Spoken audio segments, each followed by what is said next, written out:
तो एक basic material होता है किसी भी सब्जेक्ट के लिए। मैं तो एनसीईआरटी प्रेफर करता था, तो एनसीईआरटी के वो आप कमांड होनी चाहिए एनसीईआरटी पर।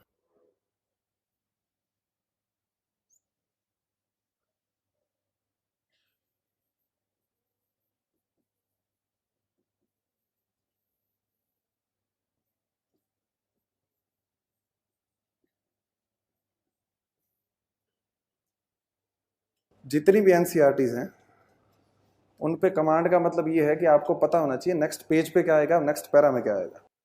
सिर्फ पढ़ना उनको इतना इंपॉर्टेंट नहीं है। आपको शायद मटेरियल मिलता होगा उसमें एनसीईआरटी का जिस्ट है, तो आप एक बार उसके साथ में एनसीईआरटी को भी रेफर कीजिए कि जो एनसीईआरटीज है वो बेसिक्स चीजें हैं। और यूपीएससी का पूरा पेपर ही बेसिक्स है, उसमें बहुत ज्यादा एडवांसमेंट की जरूरत नहीं है। आपको बेसिक्स पता होंगे तो आपका बहुत अच्छे से निकलेगा। एक उदाहरण देता हूं मैं, थर्ड अटेम्प्ट में मेरा प्रीलिम्स नहीं निकला था।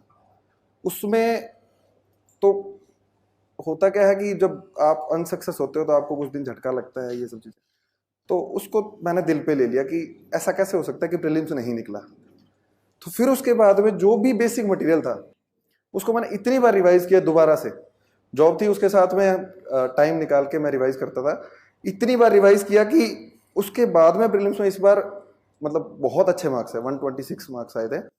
तो ये चीज है कि जो बेसिक मटेरियल है ना वही जरूरी है। इस अभी जो प्रीलिम्स का पैटर्न चल रहा है पिछले 3-4 साल से, कि आप करंट उतना ही पढ़ो जितना रिक्वायरमेंट है। करंट को ऐसे नहीं है कि आप 5-5 घंटे दे रहे हो, 4-4 घंटे दे रहे हो। करंट डेली आप 1 घंटा भी पढ़ लेंगे तो करंट से आपका काम हो जाएगा। आगे के ट्रेंड का पता नहीं है, अभी के ट्रेंड के बारे में बता रहा हूं, ठीक है। तो बेसिक चीजें जो history, polity, geography, economy, science and technology और एनवायरनमेंट, ये प्रीलिम्स के पिलर हैं। करंट अगर आप नहीं पढ़ेंगे, अब ये मत कर लेना कि मैंने बोला था करंट पढ़ना छोड़ दिया। करंट किसी का बिल्कुल भी तैयार नहीं है और उनकी इन सब्जेक्ट पे कमांड है, तो उसका प्रीलिम्स कोई नहीं रोक सकता। कमांड का मतलब मैंने आपको बताया था कि किताब में पता होना चाहिए नेक्स्ट पेज पे क्या आएगा और नेक्स्ट पैरा में क्या आएगा, ठीक है। ये कमांड होना जरूरी है।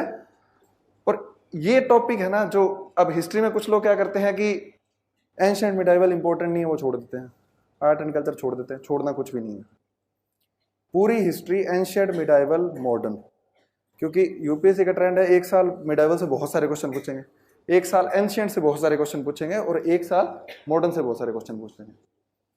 अगर आपने बेसिक्स पढ़े होंगे तो कुछ क्वेश्चन में सेंटेंस आते हैं तो आप उनको एलिमिनेट करके भी आंसर कर लेंगे। जरूरी नहीं है पूरा का पूरा क्वेश्चन उससे आ जाएगा, लेकिन कुछ एलिमिनेशन करके आप लोग उस क्वेश्चन को कर लेंगे, ठीक है।